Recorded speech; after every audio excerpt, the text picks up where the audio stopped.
Hi, guys. Welcome to tonight's live chat. I'm so glad to see you guys in the chat box. I see some new members tonight. Thank you so much for that. I'm going to make sure that I acknowledge you and welcome you to the live chat. I signed on just a minute early. Yep, here we go. Instagram does it every time. I signed on a little bit early because I wanted to make sure that Instagram is on board here. So let me go ahead and move around some things for Instagram. And then I'm happy to get started with this very complex topic, living with the abuser. And it's actually the psychology of living with the abuser. So once I get Instagram up here, then we should be good to go. Okay. Copy, paste. It's a lot of copy and pasting when it comes to Instagram. I hate it. I really do. Okay. I think we're close to being connected. Bear with me, guys. Oh, it's so slow. Okay, here we go. So I'm going to type Instagram a little bit of a note here. I'm going to say, welcome to the live chat. If you would like a community engagement arena, I'm so making stuff up right now because I'm so tired. Join me on my channel. Okay, we're good with Instagram. Okay, guys, let's talk about this topic tonight, okay? Living with the abuser. It is the psychology of living with the abuser that I'm going to be focusing on tonight, because the reality of the matter is this, that when you live in a household with, or you are in a family with, or you are in a relationship with an abuser, a lot of things not only transpires in the relationship in and of itself, but also the dynamic and also in your mind and in their brain. And so in tonight's very intense, I'll say it's intense because I'm going to try to be a little bit more comprehensive. But in tonight's intense conversation, this is really about you. This is really about the psychology of who the abuser is, what they look like, how they think, what they do, what's a part of their, what I like to call their repertoire of behaviors, what makes them who they are, what makes them think like they think, what makes them feel what they feel. That is the foundation of tonight's topic. Living with the abuser, living with somebody who is unhealthy, psychologically, I should say, emotionally, and just somebody that has no empathy is a really hard thing. There's a lot of dynamic, for lack of a clinical term, there's a lot of dynamic that's encased in a relationship, in a family, in a relationship dynamic where there is abuse. If you are on the receiving end of that abuse, let's say it's your mom or your father, they may have all kind of problems, right? Mom could be a narcissist, dad could be a sociopath, and they just clash and don't get along. And because you're the quote unquote adult child to them, all of their chaos then falls on you. And so then you are burdened not just by the abuse that you have experienced at their hands, but you're also burdened by who they are as individuals, because an abuser has a specific makeup. They have a specific mindset, a specific way that they kind of interpret reality, I'll put it that way. And they also have a specific way that they engage in life, period. And so I will be covering that tonight as well. Let me bring up a term that a lot of you are most likely aware of, but I think it's really important that we dissect this particular word. It's traumatic bonding. In research studies in psychology, traumatic bonding is also labeled as, or maybe I should say, it is termed in psychology and in research on traumatic bonding, it is termed trauma-coerced attachment. Have you guys heard of that before? Trauma-coerced attachment. So here's what that means. It really puts the focus on the abuser, whoever that abuser is in your world. It puts the focus on that abuser. The label trauma coerced attachment really highlights the deliberate nature of the abuser, because when you are in a traumatic bond, or you're in a situation where you are emotionally and psychologically attached to an abuser, it is hard to step outside of them sometimes. And we're going to get into this a little bit later.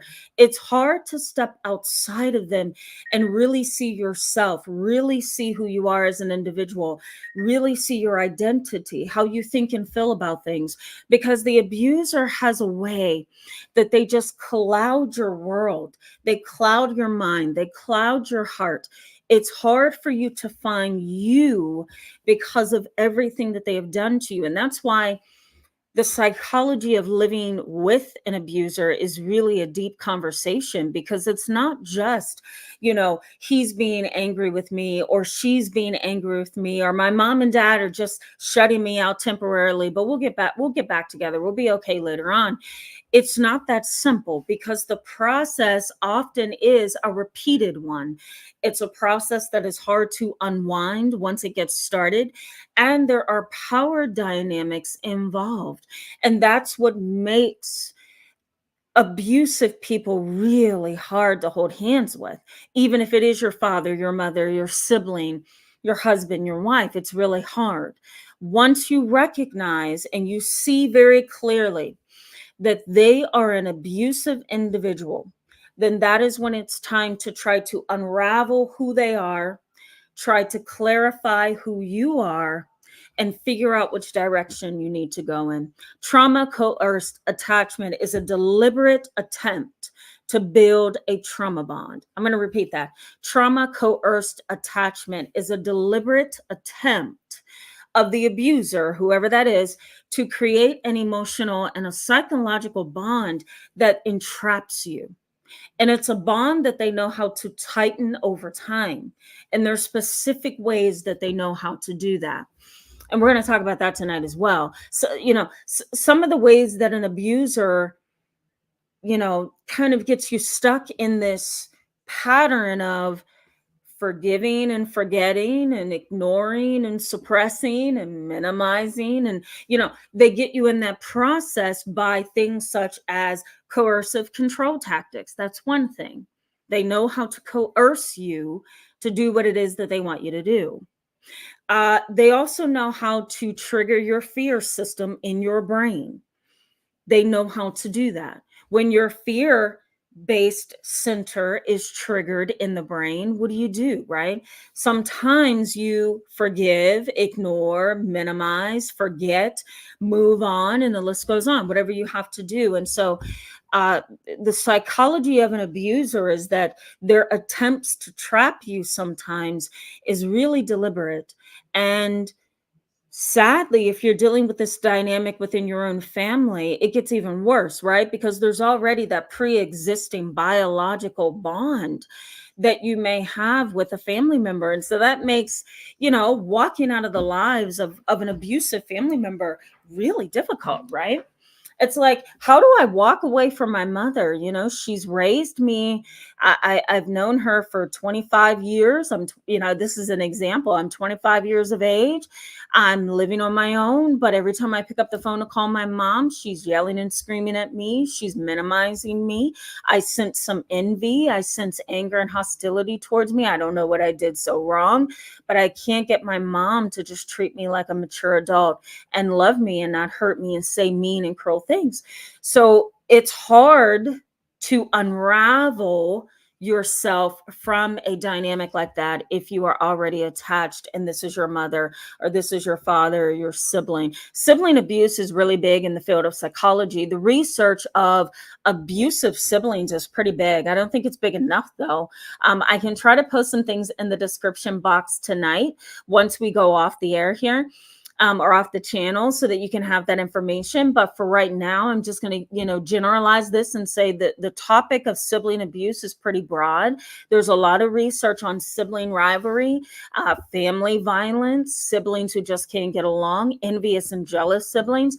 But where we really need the research to be is really centered around trauma-coerced attachment. And how does that play itself out in the lives of an individual who's a family member. Most of the research is on intimate partner violence when it comes to trauma-coerced, if I can say it, attachment. But thankfully, there are a few studies about families because it does exist within families. Let me also say, too, guys, before I go to the chat box and welcome you and answer some of your questions and engage you, let me just say that traumatic bonding is also, it really is a process of deliberate attempts and intent to trap you. But in addition to that deliberate attempt to entrap you, or to trap you, is traumatic bonding also entails a component of cognitive dissonance. Cognitive dissonance in this sense is, I have this abusive father, and he's got some really ugly ways. You know, yes, he went to work. Yes, he provided. Yes, he paid for my college. Yes, he bought me my first car. Yes, he did this. Yes, he did that. Right. But he's mean. He's cold. He's callous. He's overwhelming. He's detached emotionally. He's arrogant, self-centered, cruel. The list goes on, right? So let's say this is your dad. You could probably add a lot of adjectives to who he is and descriptors. So what has happened to you over the years with your dad? Well, for one, you have that dad who's provided, right? Who may be loving and sometimes even appears to be caring, depending on what's going on. And maybe when he's under pressure, he looks like a gentle giant. He really looks like he wouldn't hurt anybody because he seems kind and afraid and maybe hurt. So you know that side of your dad. That's the side of your dad that you cling to, that you love, you admire, you wish would just stay there, right? That's your dad. This is an example of traumatic bonding. But on the flip side of dad, he's not only beat mom, but he has sexually assaulted mom. He has cursed us all out. He has had the utilities shut off for a punishment to us. I once had a case like that. I may share it a little bit later. He's callous. He's cold. He's a bully. He's dominating, mean. That's the dad I don't like. And I actually despise that man. So here's what happens, right? How do you marry both of those images? It's really hard for the brain to do. So what happens in a brain that's experiencing cognitive dissonance is this: you kind of lean towards that gentle giant image of your dad and you hold tightly to that no matter what. You don't let that side of things go. And because it's so painful, you run with this wonderful dad image in your mind and you stay with that so much that it's at times it seems to be really a delusion, but you hang on to that, right? And then you drop and completely erase, throw in the back of you, minimize, or just deny that mean, ugly self in favor of the other. And so the trauma bond begins right there, right? Because you're now totally in a place of love and affection towards your father, right? And that's where you want to stay. So you keep holding on to that and you drop the ugly image of your dad, and you just continue to run in life with that image. And no matter how many times dad continues to abuse you, you always lean on that wonderful, loving, caring image of your father, right? And so that is cognitive dissonance. It says, I can't handle both of these images. They don't make sense. They don't click for me. So what I'm going to do to make my brain more open to what's happening in my world, and so that I can kind of marry these two concepts, I'm just going to minimize that ugly side of him, and I'm going to hold on to the good things because that makes sense to my brain. The trying to marry the nice and the ugly sides don't click for me. They don't click. So I'm just going to say, you know what? Dad's abusive sometimes, but for the most part, he's a loving guy. That's traumatic bonding. And over time, you begin to see that relationship over and over again in that way. And it's hard to unravel from that, no matter who it is. It doesn't have to be dad in your case. Okay, let me go to the chat box, see what you guys are seeing. Let me welcome you. We're going to continue to talk about this, guys, because there's a lot of concepts mixed into this conversation tonight, right? I am going to highlight family violence because you need to know what that is. I also want to break down for you what happens in these kind of situations where you are living with the abuser, right? And when I say living with the abuser, I don't mean that you have to be living in the same house with the abuser. You could be existing in a family, in a relationship, in a vicinity of the abuser. Either way, you are somehow trapped in a situation with an abuser. So I'm going to break down what happens. I'm going to give you some research because that's always important, right? And then I'm going to give you basically the psychology of why they do what they do and how. Because you want to be able to walk away from tonight's live chat saying, oh my God, this is really what's happening, right? So we're going to talk about that. Okay, let me go to the chat box. Annie Welker, hello and welcome. Thank you so much for becoming a YouTube member of my channel. I'm grateful for that. Those of you who are members on my channel, thank you so much for that. There's a variety of reasons as to why I added the memberships and why YouTube released those memberships for me to be able to use. So if you're interested or you want to know a little bit more about like, why are these people, why are they highlighted in the chat box? Why do they seem to have first dibs on things? Sometimes I try not to make it that way. Go ahead and hit that join button. It'll give you like a little bit of insight. Whether or not you want to join, you can still learn about it. So Annie Welker, hello and welcome to tonight's live chat. I'm glad to see you. Yes. Happy Friday. I'm so glad it's Friday, right? I really do. You know, you're getting old. Okay. When for Friday, all you want to do is sleep. You know, it's like, I don't want to party. I don't want to go anywhere. I don't want to talk to people. I don't want to socialize. I just want to go to bed. That's all I want to do. Eat and go to bed. Sylvia Love Jones, hello and welcome back to tonight's live chat. Glad to have you. Fairy Girl, hello. Staying alive. I felt like that all week, you know. Love the dabs as always. Welcome to the live chat tonight. User deleted 56. Hello and welcome. Glad to see you tonight. Julie Ann, hey, hello, my dear. So glad to see you tonight. So glad to see you. I hope you're doing well. That's my girl. Cam, hello, welcome, welcome. Glad to have you in tonight's live chat. Starburst, yes, TGIF, right? So glad to see you. Welcome back tonight. Michelle Lynn, hello, welcome. Glad to see you. Ronald Zion, always glad to see you. Because I know you're sometimes you're watching, I'm sure, but I never see you in the chat box. But when you do show up, it's like Ronald Zion is in the house. So glad to see you. Hack to Count, hello, hello. Nice to have you in a live chat as well. Welcome. Okay, I'm looking for comments, guys. I just passed over somebody and I'm so sorry. Let me go back. Tammy Nicely, I don't want to ignore you. Hello and welcome. Glad to have you in tonight's live chat. Annie Walker, I'm going to put you back up here. Olivia Cadena, hello and welcome back. Glad to see you. Thank you for all the hearts. Michelle Lynn, so glad to be here for this topic. Living 5 years in coercive control broke me. Yes, absolutely. It's a gradual process. Coercive control tactics are sneaky. They're sneaky, and that's why they're called coercive. It means exactly what the word says, because what happens is the abusive individual, they know how to push you and they nudge you and they keep nudging you until you explode. And then even then they still use those coercive control tactics on you, and it just settles you for a little bit. It brings your blood pressure down just for a little bit until the next explosion. And it continues in that way, right?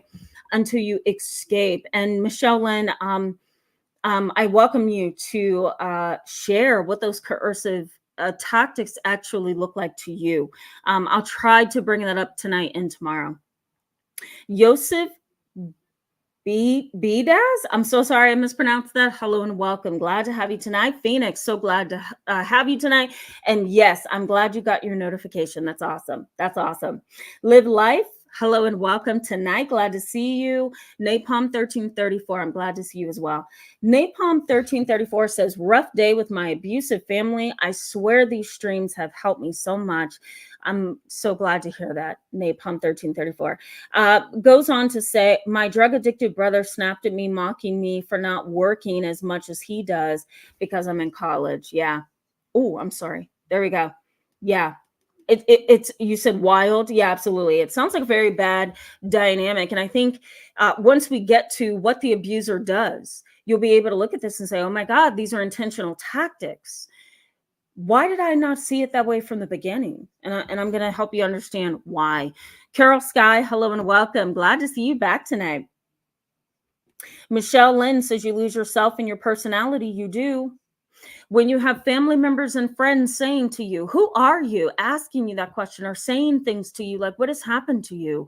Or what is going on with you? You know something's gone wrong. That should never happen. If you are in a family situation, a friend situation, a boss, employee situation, a romantic situation, if there's a change in you, it should be reflected in a good way, right? It should be, I'm happier, I'm content, I feel safe, I feel loved, I'm pampered, I'm respected, the list goes on, right? It should never get to a place where other people have to ask you what's going on. That's when you know something's wrong, right? Even if it is your family. Phoenix says, I wish it wasn't so hard to accept my mom being a vulnerable narc. And the fact that I feel so sorry for her makes it 100 times more difficult to get away. Just know that you're helping and teaching me so much. Oh, Phoenix, thank you for that. And you're welcome. You're welcome. I'm really glad that you can come to these live chats and feel helped. When you're dealing with a vulnerable narcissist, which I talked about last week, for those of you who may have missed that one, you're dealing with a vulnerable narcissist, it's easy to feel sorry for them, right? Because a vulnerable narcissist tends to sometimes flip-flop between overly confident, callous, cold-hearted narcissist and undercover narcissist, where they may appear loving, they may appear caring, they may appear even dejected, despondent, depressed, even anxious. But just keep in mind that that's not all there is to that vulnerable narcissist, right? There's a flip side of them, and that's going to come out at some point. It never stays hidden, you know? Okay, couple more comments, guys, before we go back to the content. Whoa, this is going to get me. Don't be mad at me. Shina Doll 77 Sin. Okay, I know I messed that up. Welcome to tonight's live chat. Glad to have you. Please correct me if you can in the chat box. Nancy R, you're welcome. I'm glad to see you in tonight's live chat. Bijal Patel, hello and welcome back. Glad to see you. Says, after 47 years of being an emotional punching bag, I'm done with that. Absolutely. Don't you get tired? And, you know, thank God I've never been the victim of abuse. However, I have had family members who are, clients who are, parents who were, siblings who were, right, in different situations, not with my mom, but in different situations. And the pain of the abuse doesn't just end with you. It really spreads, right? Because when you're hurt, your wonderful family members are hurt. When you're hurt, your great therapist is hurt. When you're hurt, right, your coworkers hurt if they care about you. So it's it's almost like a ripple effect, right? When you're abused, everybody else feels that pain. Bijal Patel goes on to say, I had to emotionally detach from my mother. Sometimes you do. I hate to say that. Sometimes you do. Savannah, hello and welcome to tonight's complicated topic. Glad to see you. Says, you tell them how they make you feel and they ridicule you. It's and minimize. Okay, let me go back. You tell them how they make you feel and they ridicule. I think you meant you. And minimize what you're saying and always try to turn it around on you. Yes, we're going to get into why they do that. There's some psychology to that. Deborah Penna, hello and welcome back. I'm glad to see you back. Tonight's live chat. Saban. Why do I mess that up every time you come on? I'm glad to see you back, but I just messed that up. So if you need to correct me, please do. Sayoban says, yeah, with some people, every question is calculated to them, used against you. Yep. Absolutely. We're going to get into that in just a little bit. I feel like you, fairy girl. Annie Walker says they constantly gaslight. Yes, they have to. Sayaban says the same thing. The gaslighting is just totally off the charts. Yes, it is. If they minimize, you have to keep in mind that an abuser, whoever it is, wants to minimize your reality. The more they can minimize how you see the world around you, how you see the relationship, how you see their interactions with you, the more they win. The more they win. The more they minimize your reality, the more they push down and minimize how you think and think about and see things, the more they win, right? And that's part of the coercive control. That's also a part of the trauma-coerced attachment. They need you to see things their way. It doesn't work if you start to see things in a different way. Okay, let's jump back into the content, guys, and then I'm going to continue on in the chat box in just a little bit. Let's talk about what happens in an abusive situation where you're living with the abuser. So again, just so we are clear, it could be in a family, it could be in a romantic relationship, it can also be with a friend. Whatever the case, it's living with the abuser, right?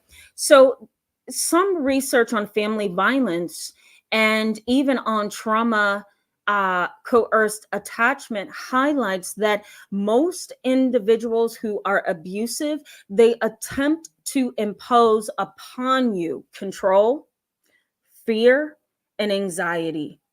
And we might as well add empower. They impose upon you fear, anxiety, control, and power. They don't ask you, they don't come into a situation with you as a team player, they impose upon you.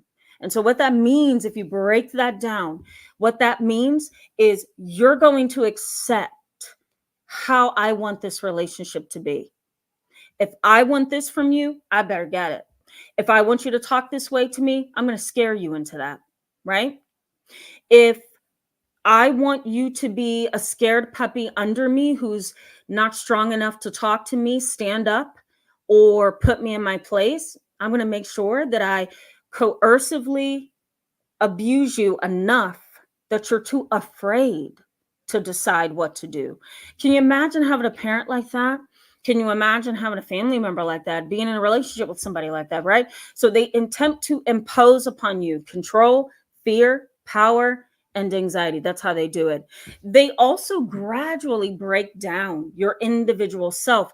They gradually break down your individual self. What abuser is going to abuse you at the very beginning of the relationship? What abusive parent is not going to keep you blinded by periodic love and affection, periodic rewards, right? Validation. Most abusers who are abusers have developed a pattern of behavior over time, even parents, even family members. The pattern of behavior works, or they wouldn't continue to use it.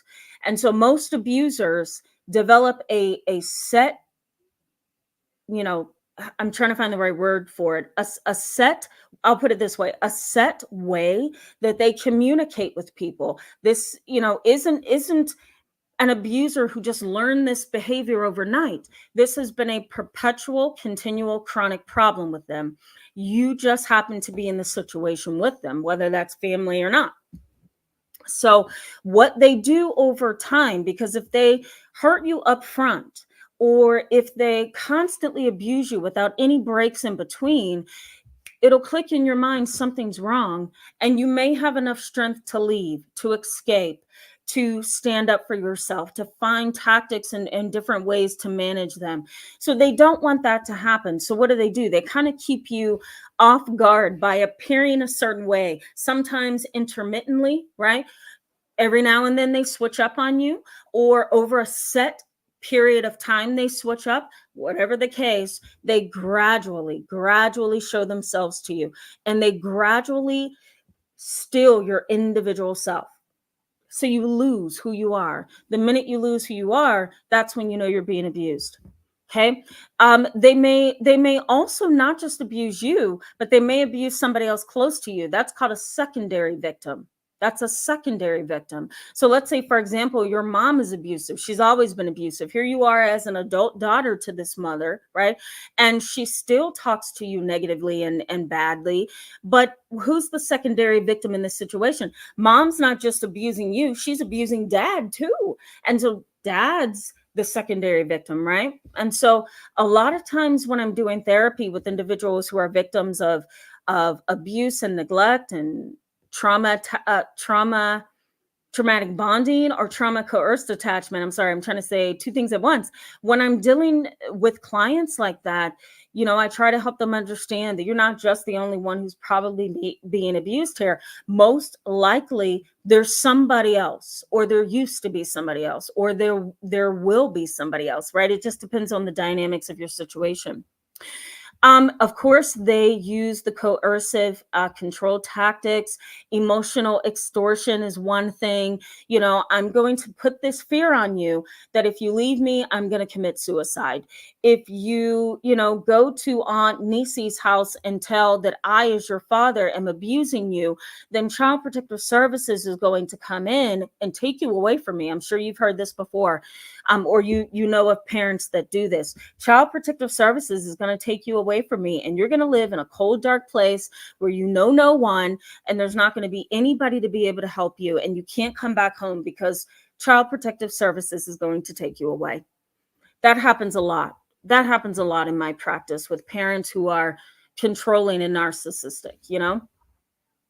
Another coercive control tactic could be something like, I think I also mentioned emotional extortion, but it can also be dependency, that I need you. If you walk away, where's that going to leave me? And so it kind of, in a twisted psychology, it makes you feel responsible for them, and they can control you. As soon as they recognize that something they do and say impacts how you feel about them, if they see you soften, right? If they see you take a step back and say, I understand it was a hard day. Or maybe you would say something like, I understand you went through a lot as a child. I forgive you. All of those things, it's a part of the control tactic. That's how they get you. That's how they keep you. That's how they manipulate you. So I want to make sure that I'm giving you everything. Let me give you one last thing in this category of what's going on here, or what happens in a relationship with this kind of an individual and having a family member like this. A lot of times, what's called the fear-based part of the brain gets stimulated. The fear part of the brain is the amygdala. The amygdala, I talk about it all the time on this channel. It's an almond-sized structure in the middle of your brain. And what it acts as is a flashlight. Anytime you are in an environment where there's fear, anxiety, there's dominance, there's control all the time, there's an inability to feel independent, there's a fear of saying the wrong thing, doing the wrong thing, asking the wrong thing, whatever it could be, it keeps your brain in a state of fear. And the amygdala is very primitive. The amygdala is primitive in the sense that it only responds to what it feels. It doesn't know how to think or rationalize. So you've got this almond-sized structure. It's a small structure in the middle of the brain, and it's surrounded by so many other brain regions. We won't get into all that tonight. But there it is in the center of your brain, and it's cementing emotional memories, right? So it remembers when dad slapped you across the face, where you were, what time it happened, why it happened, right? It cemented to memory for a very long time. Sorry, guys, something fell over there.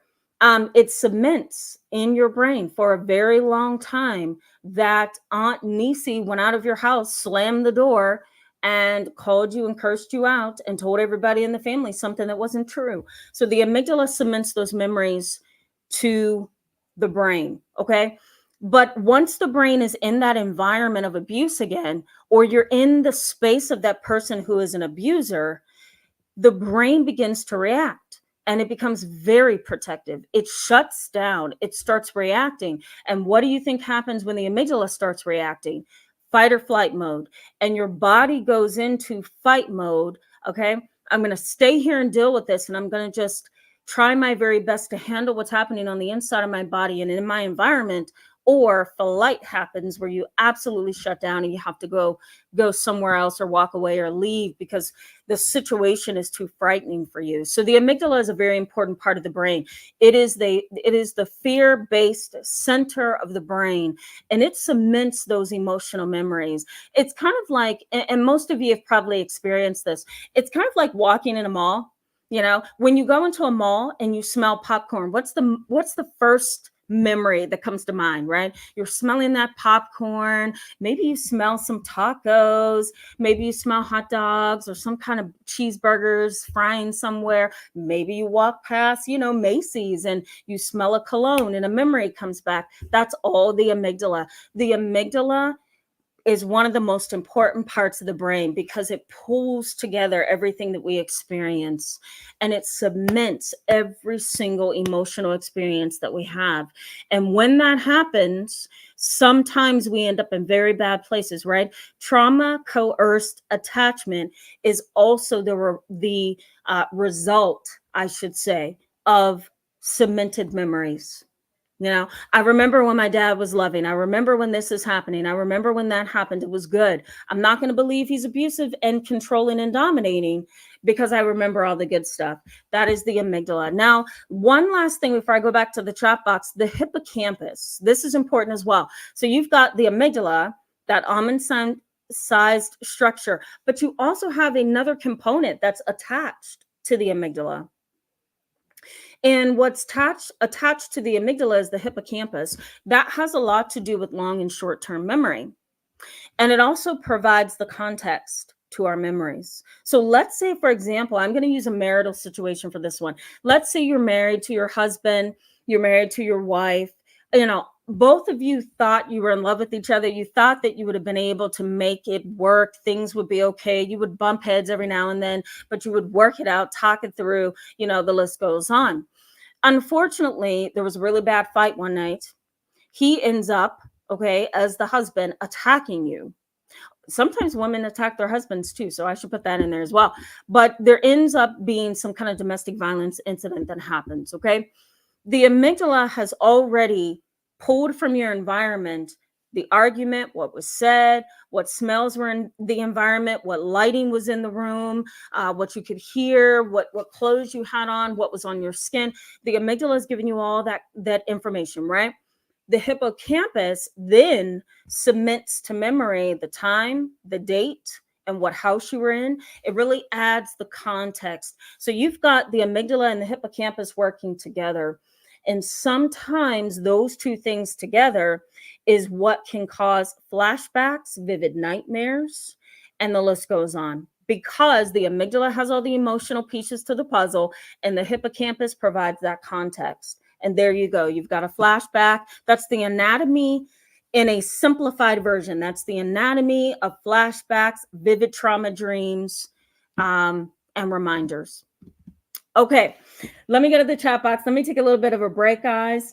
And then I'm going to give you some research, and then I'm going to actually help you understand what is going on here. What are the tactics that abusers use? Okay, I apologize for all the stuttering tonight. I'm very, very tired today, for whatever reason. Phoenix says, the betrayal and the neglect when I needed my mom the most is what's been so devastating and shocking. Yep. Yeah. But thanks to your guidance, I'm getting stronger mentally. Oh, that's awesome. That's awesome. Hang in there, Phoenix. I see your comments in the chat box. After 2 hours of a break, when I'm done with these live chats, because I really and honestly do need it, I go back to the chat box and I literally rewatch my live chats just so I can scroll to the comments. Know that I see everything you guys say. So I see what you've been saying, Phoenix, and I'm so sorry you're dealing with that. Savannah says, mom's always on her phone, TV. When kids tell her how they feel dismissed by her, she goes, well, I need to relax too sometimes. It's always like this. Makes you feel so ignored and unimportant. Yes, it does. Social media, iPads, computers, it's like the devil, right? Sometimes it's wonderful, wonderful information when it needs to be, like in these live chats, right? Or when you're watching YouTube on how to build your house. That's great. But sometimes that is in an avoidance mechanism or escape mechanism. And, it's used incorrectly. It can feel very abusive, can't it? Okay. Bro Steven, hello, and welcome to tonight's live chat. Glad to have you. Yeah, I haven't seen you in a little while. Oh geez. Slam bang wallop. I bet you I got that one. I got that one, I think. Hello, hello and welcome to tonight's live chat. Glad to have you. I'm dropping some humor. We need a little bit of a mental break. Okay, slam bang wallop says, just joining in on these live chats for the first time. So glad to have you for the first time. Welcome, welcome. Says my dyspraxic sister was reported missing for a couple of months as she ran away from her care. Our mother, she returned housing crisis. Okay, I'm a little bit confused by that. Is there... Yeah. So I think I see what you're saying. I'm sorry. So I think I see what you're saying. She was running away from her caretaker, which was your mom, probably because of feeling abused, right? That's what I'm kind of getting from that. Yeah, sometimes there's no other escape but to run away. And sadly, if you have a disability, a medical condition, a psychiatric condition, running away from the abuser is just that much more difficult, isn't it? Angel Warrior, hello and welcome back to tonight's live chat. Glad to have you. Tay, the Gemini, hello and welcome back. Glad to see you. Yes, I am a Gemini. I'm not switchable though, but I'm a Gemini. Glad to see you back on the live chat. Deb, hello and welcome. Glad to see you tonight. Says, oh, okay. I'm doing an online support group that meets tonight in 5 minutes to everyone. Yeah, good for you, Deb. So glad to hear that. All right, guys, bear with me. I'm way behind on comments. Q Quit Award 1, hello and welcome back tonight. Glad to have you. Kat, I see you. Hello. Give it a think. Hello and welcome to the both of you. I'm looking for comments. Ronald Zion says, how does trauma bonding compare or differ from Stockholm syndrome? Ooh, yeah. Ronald Zion, you're not going to do this to me on live chat, okay? So here's what I'm going to do, because this is going to take up half the live chat. So I am going to take a picture of your comment, okay? I've literally taken a picture of your comment. I will bring it up tomorrow because we're talking about it tomorrow. I'm not going to get into that tonight because tomorrow's conversation is going to highlight exactly those two things. So stay tuned for tomorrow. Ari Jess, hello and welcome from Nicaragua. I'm having a hard time tonight. I need some vitamins, I think, or something. Glad to see you back. Glad to have you. Tracy Joe Hill, hello, and glad to see you too. Welcome. Glad to have you on tonight's live chat. Thank you so much. That's kind of you. Maybe we're sisters. I don't know. Give It a Think says, what helped me identify and understand when I was being toyed with was training myself to pause when I started to feel fear, obligation, or guilt. Thank you very much for mentioning fog. That's very, very helpful as a result of someone's words and or actions. Yes, we're going to talk about some of that tomorrow as well. Thank you for bringing that up. Longevity Rituals, hello, and welcome back to tonight's live chat. Glad to have you. Says, hello, everyone. As my financial situation fixes, I can deal with the trauma bond when I'm out of the house. Yeah. You know, I'm glad you kind of brought that up, and I'm sorry you have to deal with that. I'm glad you brought it up, though, because that's a really important piece of the puzzle. You can't escape a traumatic situation, a relationship that has completely broken you down, whether it's a family relationship or a romantic relationship or marriage. You can't escape, right? When the reality is that you are financially dependent, and sometimes even emotionally and psychologically dependent is enough to kind of keep you stuck, right? But I think over time, and I'm hoping that a lot of you are built this way, over time, you can recognize, okay, this is a continual pattern, and this continual pattern has to stop so that I can live and breathe. My grandmother used to say to me all the time, I don't want life if it entails just this. And I used to look at her and think, That's a wise old lady. And she was wise because she knew that life is too short and life is constructed for each of us differently. And abuse, though, doesn't have to be the way that it begins or ends. And if it does begin with abuse, we can definitely get out of it later. We have to be willing to, we have to feel strong enough to, right? And then you also have to have the tools to recognize what you're in. So there's a lot of psychology to it. It gets very, very entrenched. Which is why this is not going to be the only live chat on this topic. Tammy Nicely says, I recently realized that my mother never loved or hugged me. Living with her was a nightmare. You knew when you was about to get beaten by the tone of her voice. And my goodness, when you saw her, yeah, something's very wrong with that. Something is extraordinarily wrong with that. I have clients, and I have had them in the past where, okay, you use corporal punishment. That's not my way of raising a child. I don't think that's the best way to do it. I think kids are smart enough for you to just talk to them, talk to them. But there are times where, I have had parents come into session and they're like, oh, I beat her A, B, and C, and I made sure that she knew I was mad. And it's like, how do you think that's okay? And this is for you, Tammy Nicely, and this is why I'm saying this. If you really probe the psychology of the parent's mind, it tells you exactly why they behave that way. So something is likely wrong with your mom. Something is likely wrong with parents who use this particular tactic, because in a sense, it's a scare tactic, right? Kids don't like to be hit and beat. I do understand sometimes it's a cultural thing, it's a preference thing, it's a parenting thing. I get that. But in the situations where there's abuse, it's a scare tactic. Phoenix, welcome to the channel as a member. Thank you so much for signing up. I'm glad to have you as a member. Thank you so much for that. Glad to see you. Mrs. Ed, hello and welcome to tonight's live chat. Glad to have you back, says Tamara. Thank you for acknowledging that abusive relationships can occur outside the family, like a workplace situation. Yes, you're welcome. It can, and it becomes a true, it becomes a true problem in the workforce. And I'll bring some of that up tomorrow as we talk about the trauma, the psychology of religious and spiritual trauma. Thank you, Fairy Girl. Everybody in my family calls me Tammy or Tam. Yes.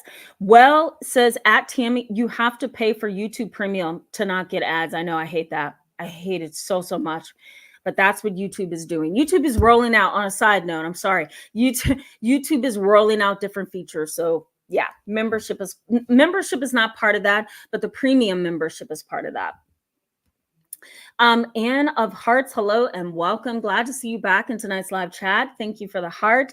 And this person, Deb, says facts. You're speaking what it's like. Yeah, absolutely.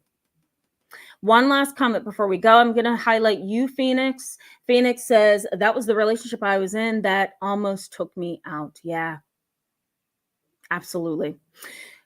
Let's talk about a little bit of the research, and then I'm going to tell you what's going on with these individuals. So believe it or not, some research in psychology, I'm going to make sure I post it in the description box for you so that you'll have it.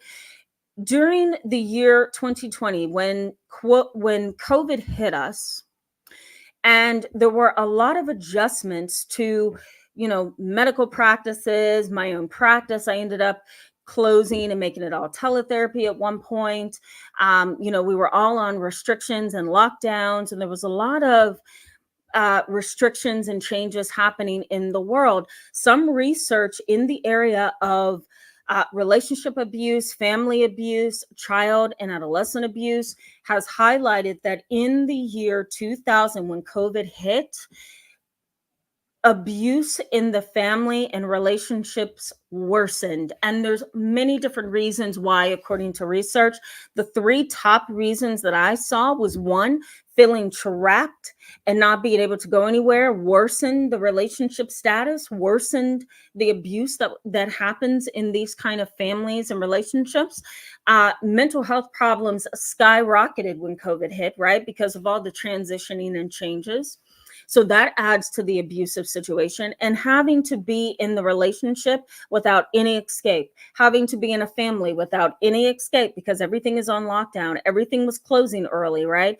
In my area, it was 5 p.m., 6 p.m., everything was shut down. It looked like a dead town, literally. I remember driving through in the winter time in 2020. I was driving through a long stretch of road to get to my office, and literally every store, front and office and business sign was off. And it was the most depressing thing I had ever seen. And what happened for my practice at the time, just to kind of give you some context, my client demand swung up. So I was already juggling many, many cases. So we're talking like 50 a week, so to speak, plus or minus cancellations. But when COVID hit, it was like 30 people were calling in a month. 25 people were calling in a month. So a lot happened around that time, and it worsened the impact of abusive relationships and living with the abuser. Can you believe that? That's kind of hard to believe, but at the same time, it's not, right? Feeling trapped, restricted, closed in, constantly with someone around the clock, it's likely to happen. It's likely to happen. Further abuse is likely to happen. Some research also suggests that kids who witness abuse over the years and they become an adult who is also being abused in their family or in another relationship, they tend to, not all, but some, tend to develop some antisocial personality traits: isolation and withdrawal, not trusting other human beings, feeling, feeling like everybody is sneaky and has an ulterior motive. Research highlights that there is a greater risk for antisocial behaviors. There's also something known as continuous traumatic stress. Continuous traumatic stress. What happens with continuous traumatic stress is you are stuck in a situation with an abuser, whoever it may be, a romantic partner, a husband, a wife, a family member, a boss, whatever. You're stuck in that situation, whether that's out of need, out of love, affection. You're there and you're stuck. And it's a continuous pattern or continual pattern of traumatic experience. It never ends. What happens is not only a trauma bond or traumatic bonding, but you end up getting stuck in complex PTSD, the relationship PTSD. And so some research highlights that 27% of women in the world, in the nation, go through continuous traumatic experience, and they end up experiencing complex PTSD. So what's going on with these abusers? So let's jump into that, okay? What's going on with these abusers? What do they do? What do they do to make me feel indebted to them? What do they actually do that makes me feel stuck, trapped, overwhelmed, unable to speak up for myself, unable to protect myself? What are the tactics that they use? Well, research suggests that an abuser always wants to cause you to, and listen really closely because I'm dropping terms that really make sense, and they're there to kind of highlight your experience. They want you to submit. That's a key word I'm dropping to you tonight. They want you to submit to exploitive patterns of behavior. They want you to submit to exploitive patterns of behavior. It's one thing to be exploited. It's another thing to be abused. But when that abuser intentionally and aggressively wants you to submit to their exploitation of you, their exploitation of you, then they are intentionally trying to harm you. That's what's in their mind. You're going to submit. That's that trauma-coerced attachment. You're going to submit. And so they want you to submit to their exploitive pattern of behavior. That's the only way that they can get over on you. They attempt to reinforce your trust and your dependency on them. Your trust and your dependency on them. How do they regain your trust after they've hurt you? I'm sorry. It'll never happen again. I know I always do that. Dad was always this way. That's why I'm like that with you. I'm sorry. I was having a really bad day. I don't know what got into me. The excuse goes on and on and on, right, guys? The psychology of the abuser is this, that they attempt to reinforce with all their words, all their behaviors, sometimes even their loving behaviors towards you in the moment. They try to reinforce your trust and your dependency. They reinforce your dependency upon them by getting you into situations where you need them, or capitalizing on situations where you need them, right? Oh, you're having a hard time making ends meet? I'm going to pay your rent this month. Boom, right? They're reinforcing your dependency upon them. Oh, don't worry about that. I'm going to buy that for you. Yeah. I'm your mom. I should be the one buying your whole wedding. I should be the one who's buying things for your entire wedding. As soon as the wedding's over, you're back to being abused by your mom, right? So they attempt to reinforce your trust and dependency. The other thing is, they attempt to buy your love over and over and over. You guys know that, right? But they do it in a sneaky way. A little smile here and there, a little flirty behavior here and there. Or if it's a family member, they allow you to borrow something from them. They let you borrow their car, or they invite you to a party, or whatever the situation is. They try to build your trust over and over again. That's how they do it. That's that trauma bond. That one good side of them and that bad side of them. You really want that good side, so what do? You cling to the fact that they're trying to buy your trust and love, right? That's just how it goes. They also try to build within you, and here's another key word, they also try to build within you a negative perception of control. Let me go back over that. They try to build within you a negative perception of control. You want control of your schedule, your freedom, your time, what you do, how you do it, where you go, right? What you want in your life. That's your free right to control. That's for you to control. They want to, and they often try to give you a negative perception of control. They want you to look at that as a bad thing. No, you're not allowed to make that decision without me. You're not allowed to say that A, B, and C happened. How dare you? Oh, don't tell me your brother did this to you. Or something like, it's too late for you to be going outside. 7 p.m. is just too much. Last time you went outside at this time of night, you got into a car accident. Whatever they need to do, right? They try to really cause you to submit to their boundaries and their rules and their expectations. That's really what this is.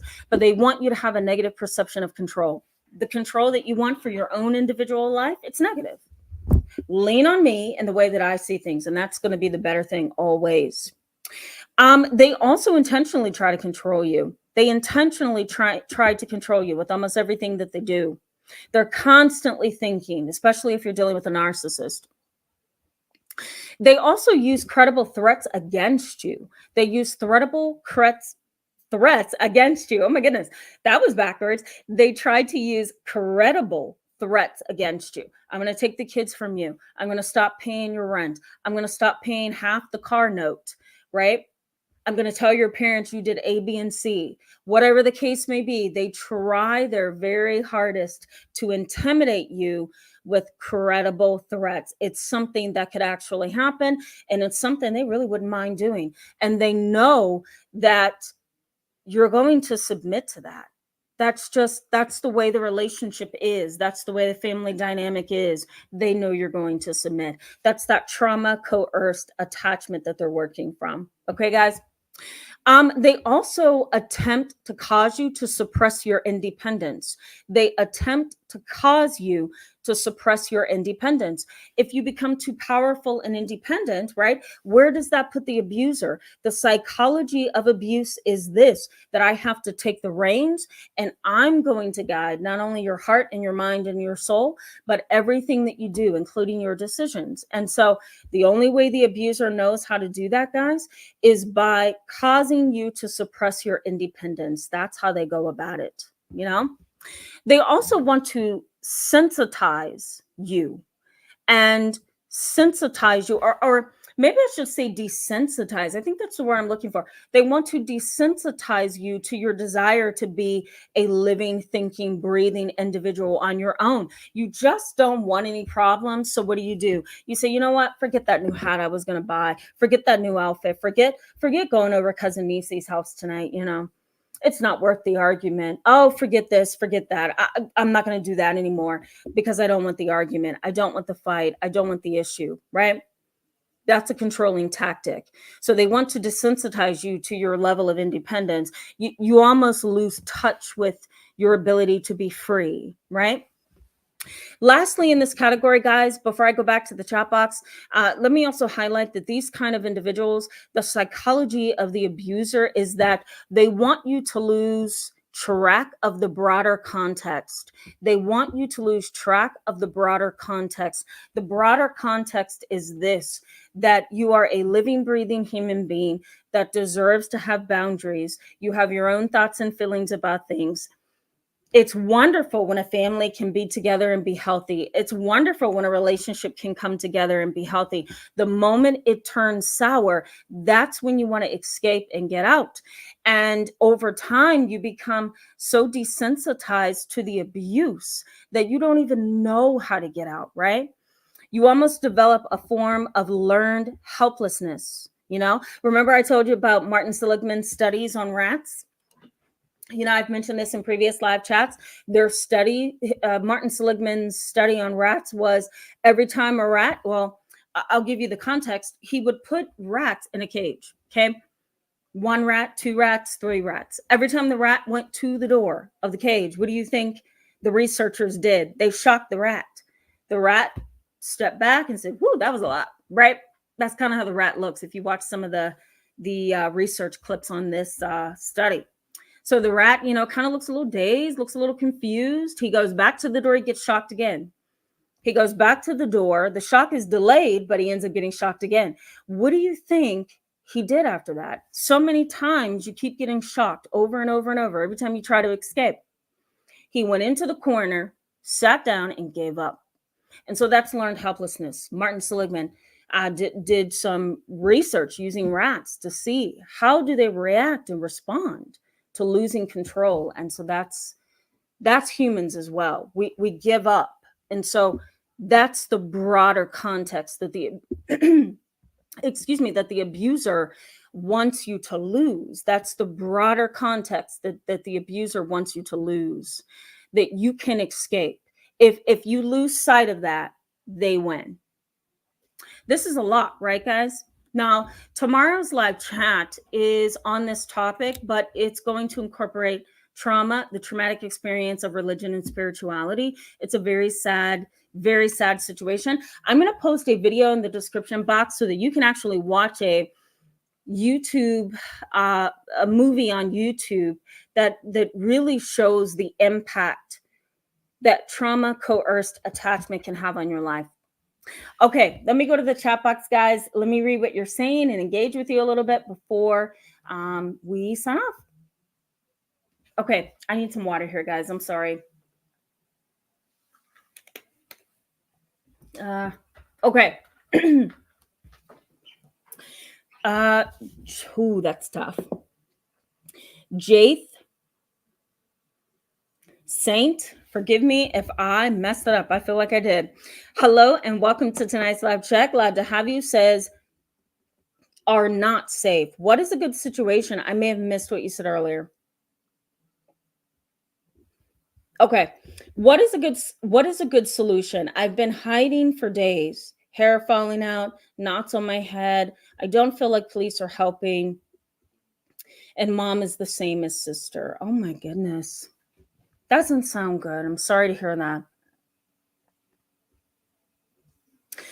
I wish I could give you a one size fits all solution. I can't.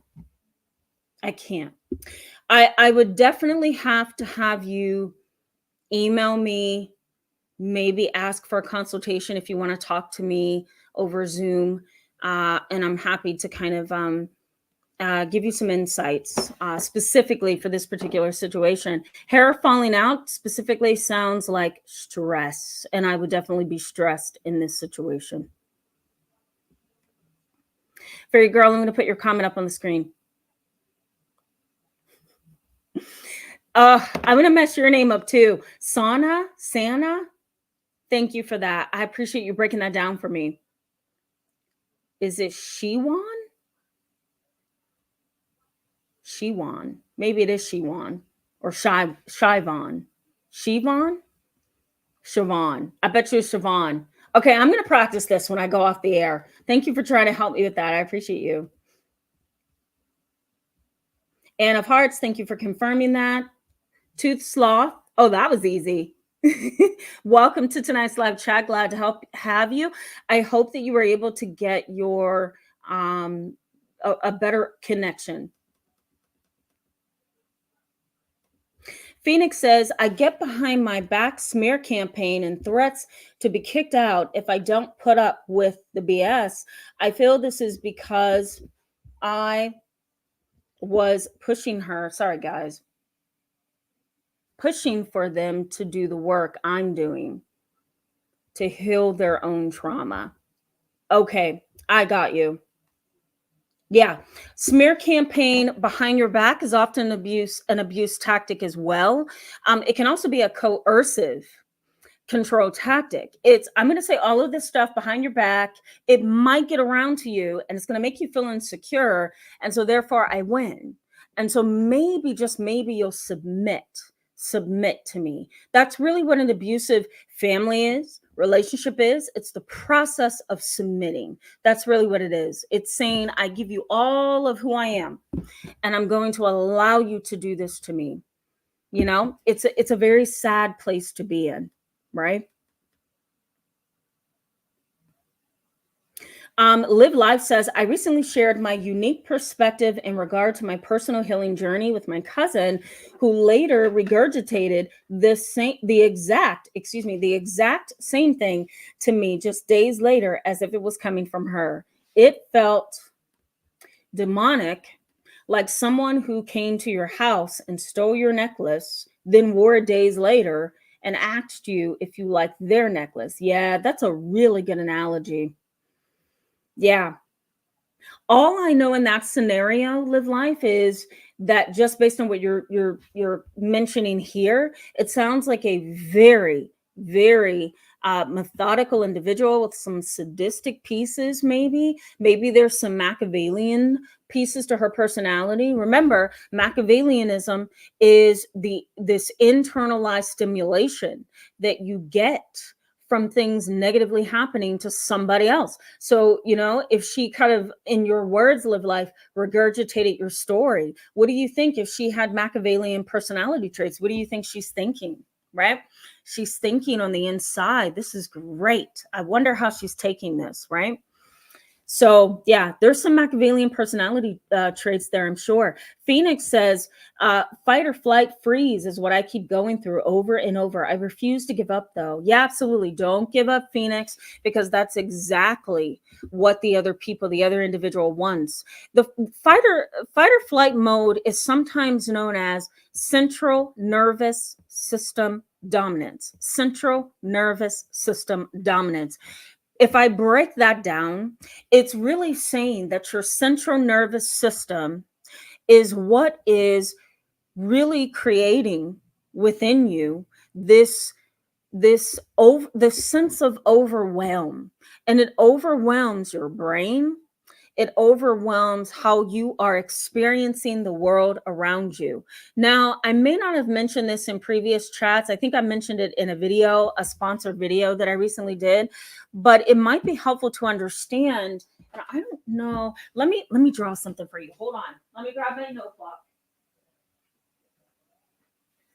All right. So let me draw this out for you just for a second. So let me show you what your central nervous system looks like. So your central nervous system actually looks like this. So if I were to put you inside of an MRI machine, okay, here's what it would look like. So this is your brain and the spinal cord, okay? And the spinal cord is attached to the brain, almost like a stem, you know what I mean? And the central nervous system is housed in the spinal cord and in the brain. Okay, so you've got this brain, you've got a spinal cord, and the bones of the back, the vertebrae, covers that spinal cord. So you have the brain and the spinal cord. That is your central nervous system. What that breaks down to and this makes a lot of sense, which is why I'm bringing this up. What the brain and the spinal cord, the central nervous system, breaks down to is what's known as the sympathetic nervous system and the parasympathetic nervous system. I know this sounds like a lot. Bear with me. The sympathetic nervous system is really just that part of the central nervous system that gets sped up, almost like putting your foot on a gas pedal in a car. And anytime you're around trauma, anytime you're around triggers to your trauma, anytime you are dealing with fear, control, dominance, your central nervous system goes haywire. And it's like slamming your foot on the gas pedal, right? Going 90 miles per hour on the highway. The parasympathetic nervous system is the brake pedal. And that's the part of the brain and the body that slows itself down once you are no longer in the face of danger. Okay. And that's really where you want to be, Phoenix. You want to be in the parasympathetic nervous system arena. You want to be in a place where it feels like the brake pedal is being pushed, right? Everything is slowing down, coming to a place of control. You're not feeling flashbacks. You're not feeling nervous and anxious, shaky, afraid, out of control, right? So I'm actually going to post also in the description box my sponsored video on Kamigo, because Kamigo can be very helpful to kind of helping you gain that control in the moment. It's a I call it I don't even want to call it that, because I don't want to say what I'm thinking, because I don't want to represent a product, but it's almost like a product that helps you breathe in the correct way. I'll put it that way. So I'll post that in the description box for you. But Phoenix, that little brief central nervous system educational lesson is for you. You really want to find some different ways to get your brain into that parasympathetic place where things are slowed down and you're not feeling so on edge and not feeling like you're in a zone of attack, because that's really what it starts to feel like. Sun and Sunflowers, I cannot recall if I welcomed you. So hello and welcome. Glad to have you back in tonight's live chat. Says I'm driving, but listening. This resonates with me so much. Yeah. I figured it would. I'm so sorry about that, by the way. I remember some of your stories that you have shared. Jaith Saint, I'm sorry about that. I'm not saying it right. I feel like I'm saying it wrong. She has a question for me. The question is, if I pressed charges for her attacking me in her home and they arrested her, and she also filed a report for me, will they arrest me as well? I don't have a record, don't want one. I mean, it just depends on the details. I don't have the details, so I wouldn't be able to really say. But if you are a guest in her home, I would guess that they would probably arrest you because you're a guest in her home. You know what I mean? But that's just based on what I'm reading. I don't have all the details. I would much prefer to give you knowledgeable information by knowing the facts of your story. So I digress. Napalm 1334 says, wow, this is great to know. I literally start to shake if my brother is in the same room. Right? You're in fight or flight mode. You're in central nervous system dominance. You're in the sympathetic nervous system arousal place. Yeah, makes sense, doesn't it? I just stay in my study or bedroom until I can move. Yeah. That's definitely, you don't also want to forget the amygdala, right? So that's definitely fight or flight, and that's definitely the amygdala. Yosef Badass, I'm messing these names up pretty bad tonight. I apologize for that. Says, very informative and healing information. Know thyself. Yes, thank you for that. I'm so glad it's healing. Silent Walk says, hey, Tamarin folks, hello and welcome to tonight's sad live chat. You know, anytime I have to talk about this topic, it's very sad. I don't want to have to talk about it, but I know we need to, right, guys? Give It a Think says, I'm going to have to review this content again and again. Yes. Christy, hello and welcome to tonight's live chat. We're going to wrap up here in just a little bit. Christy says, I finally made it to a live. Your videos are so helpful. Thank you so much for that. I really appreciate that. Thank you. Phoenix, thank you for the fire and the hearts. Nancy R says, so you can read this later. I truly appreciate you. Thank you, Nancy. That's so sweet.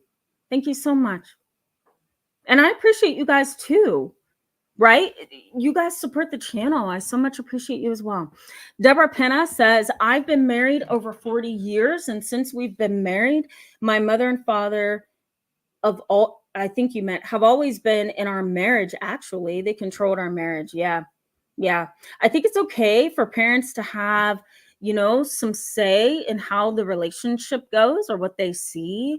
But to a certain extent, it's like, okay, this is my marriage. I need to, like, you got to step out of it just a little bit. They can confuse things. That's for sure. If they're too far in, you know what I mean? I'm just putting you up here for you, girl. Okay, we are almost coming to a close here, guys. Annie Walker says, my father slapped me across the face when I was only 2 to 3 years old. He was 6'4". I agree. At 62, I can still remember. Yes, yes. Annie, I'm sorry that happened to you. Because of the brain, right? And I think this is what you're really talking about here. Because of the brain's ability to remember everything that happened in that moment. And maybe you don't remember everything verbatim, but you do remember what maybe it felt like, what was happening right before, how you felt after. It's all the brain, the amygdala and the hippocampus, that's really providing that context,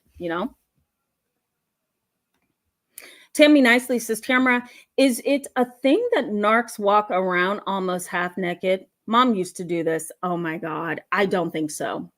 I don't think so. No. Unless there was some kind of voyeuristic side to them or they had some kind of sexual thing going on.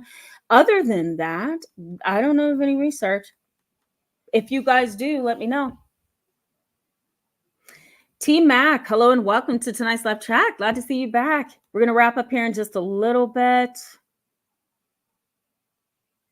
Shay Wallace, hello and welcome to tonight's live chat. Glad to see you tonight.